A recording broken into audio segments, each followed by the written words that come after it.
Your team went down so early in that first half, but they fought back so many chances in front of goal. And is that really reflective of your last four matches?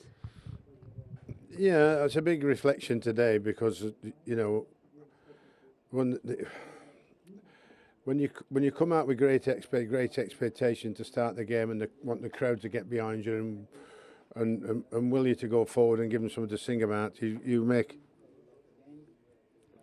an unforced error in your own half, and people like Harry Kane and Son are going to punish you, like you mean. So we talked about that situation about where we wanted to play, and we wanted to play in Tottenham's half. If we're going to do that intricate type of passing and 1-2s and moving, then it has to be in the opposition's half and how do we get there, like you mean. So they fully punished us for that, for not doing the right thing at the right time. A response was really good, but lack of quality in front of goal was again a lacking factor in the end. So you look at, we had about 21 attempts at goal, but only 2 on target.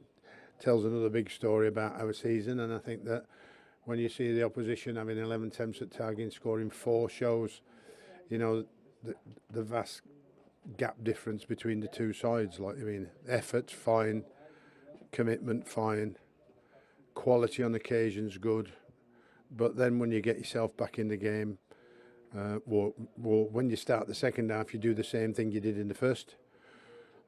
People will probably look up there saying, why didn't he warn them about that? Well, I did, but it still happened. And then, even more disappointingly, getting back to 2-1 with a really good goal from Jack. And then, of course, when we get back to 2-1, what do? We let them score 3. The third one, and that's just not on. Like, I mean, that's where we are today, and that's why the crowd got so angry with us.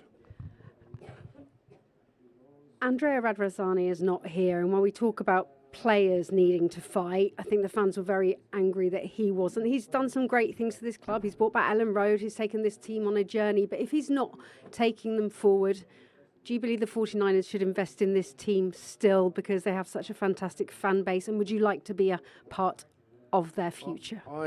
I came with the expectation to try and help Leeds survive in the Premier League and use as much knowledge as I possibly could, and my whole total focus, while absorbing what's happened at the football club, and obviously making a memory of that where we need to go. It's always been and only been about 4 games and nothing else, and focusing on the players to play that 4 games.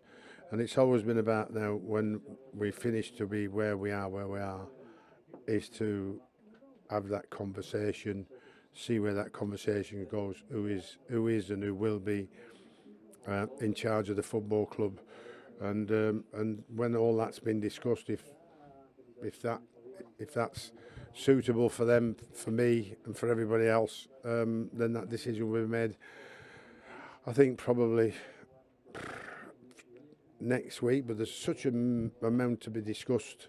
It's not just a case of sitting down and going, yeah, Sam, you do this. It's about the whole thing. It's about the whole infrastructure of the football club, because if we are to get out of this division, then we need to make sure that we've got everything in the right place before you start pre-season next season. Thank you, Sam.